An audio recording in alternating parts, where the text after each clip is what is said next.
I'm Zachary, and this is my testimony. This is my story between me and my roommate Golden. And for the record, I got permission for Golden to say what I will say next. Golden and I know each other for about 3 or 4 months as a roommate. And for me, it's always a nice, smart, cool, friendly guy, and he's also Christian. But he never go out. He always stay in his room. When I ask him to come to the Thursday evening, he doesn't come. I come to the church, he doesn't come. And even when I get extra ticket for the stockyard, he still didn't come. And then I realized that he just got laid off before moving to my place. And for some people who don't know, for international graduate, if you get laid off, you have to find a job in several months. Otherwise, you have to leave. But there's one day, Golden left, and he come back very late. And he looked sad, and then he started just to talk with me about how life is ironic and sad. It's like some couples, they can be lovely, but they don't have babies. And some people, they can have mental illness, but they have babies. And when he's saying that, I found that there's something different. And he told me that because the interview is so hard, some people, what they do is cheat. So for the online interview, they will have one person do the interview and another person will search the answer. And when I heard that, I found that Golden is intact by devil, because he said he's going to do that. I just told Golden, I said, let me share some of my story. I said, I graduated in 2020 in US in May, and I get a job 2 months immediately after that. And I worked for the company, but the voice is about that they cannot sponsor me, so I have to leave. But before I leave the country, I received one call from someone I don't know, speaking Asian language, but tell me that they can offer me a job and offer me the visa. And I'm like, oh, that's too good to be true, right? So I searched online, so basically what they do is that there are many companies in the US, they can literally lie to the government to get you a legal visa. But what do you do? I think the job. And I'm like, okay, that's a lie, I'm not that. So that's the first time I have such situation. And then there's the second time. Second time, there's an American girl who is interested in me, came up to me and told me that she can marry with me. But it seems like I'm really not interested in her. And I know that in fact many people get the citizenship and marriage, but for me, the only reason I can marry someone is by God's grace and love. If there's any possibility that I marry someone out of other reason, I shouldn't do that. So I leave the US just a second time. But during that time, my family, my hometown has declined to a place in which Christian is not illegal. So I went to Canada. So when I was in Canada, and one day I received a call from a roommate. They asked exactly how's it going. I said, everything is more expensive except the salary, and everything is lower except inflation. So that's my feeling in Canada. And he told me that in fact, the friend of his girlfriend, who is Mexican, of course, that help bring her, but she cannot afford the rent. If I do marry with her and share the rent, they can have me get rent. And I told Golden, I said, for the first time in my life, I hesitate. So I tell my roommate, I said, okay, I will talk to you later. But I didn't hesitate for too long. I waited for 1 minute. But usually, we call back friends, we call next day or next week.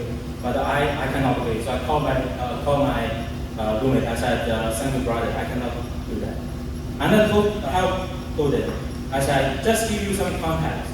If I get US citizen by any rate in the past years, the person who did the same position as me, they already made like 8,000 or to 10,000 a month. But do I regret? I never regret, because I'm a Christian, and the first thing God told us is to not lie. So I cannot do anything like that. And I tell Golden, I said, we are still friends. I'm not judging you, but you just ask yourself, if when you did this, one day you saw the Lord face. And also, if you did that, I will tell you, you will be a slippery downturn, in which next time if you need to lie, you will tell yourself, oh, I probably do again because last time I did the same. But Golden is still like, I probably just do one time, and he went to the bed. And I really worry about him, so I just pray to God. I said, God, please help my brother. He's in touch by the devil, please help me. So next morning, I wake up in the morning, I sent him a text about Hebrews chapter 10, which happened to the disciples I'm reading, about God saying that if you know the Christ, but you still choose to sin, then you will not be saved.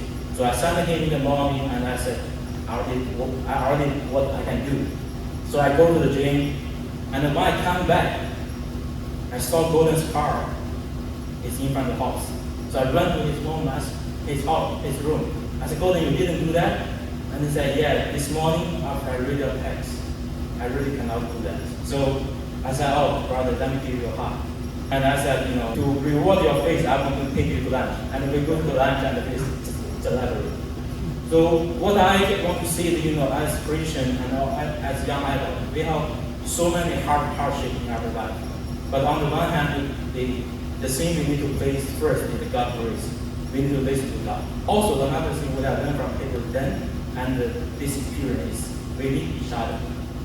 So when you have some hard time, not only pray, just talk with people.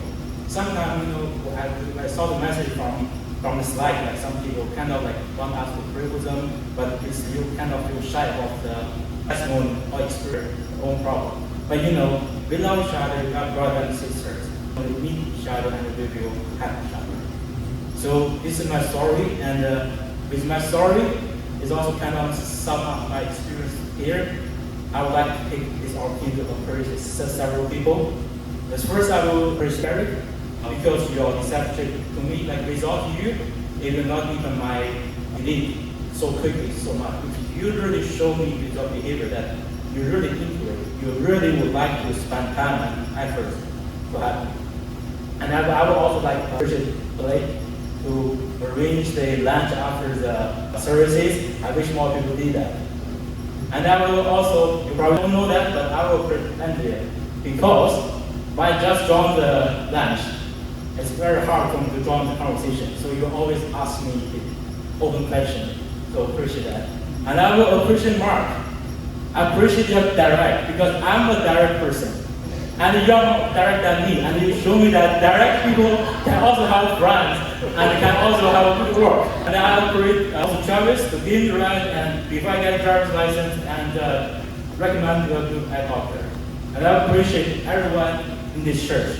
As a person from another country or from a person who lives in Ohio, I didn't expect I can immerse in this community such easily. So at the end, I will see God bless Dallas Fellowship, God bless Young Adult, God bless everyone. I love you and I will miss you. Last time I left the US, I left this, I'm upset and I'm crushed because I feel like I cannot come back. But this time, I left with hope, with joy, with Holy Spirit. I know that we will see each other in the future. Maybe in Dallas, maybe in Texas, or maybe in South America. But even if we cannot see each other very soon, I don't worry, because the time we here is temporary. At the end of the day, we will see each other after the heaven. Thank you, Zachary. That was powerful to hear, and thank you for your faithfulness. Thank you for your commitment to this church so quick. It's one of the things I appreciate about you is you showed up and you said, how can I hang out? How can I be here?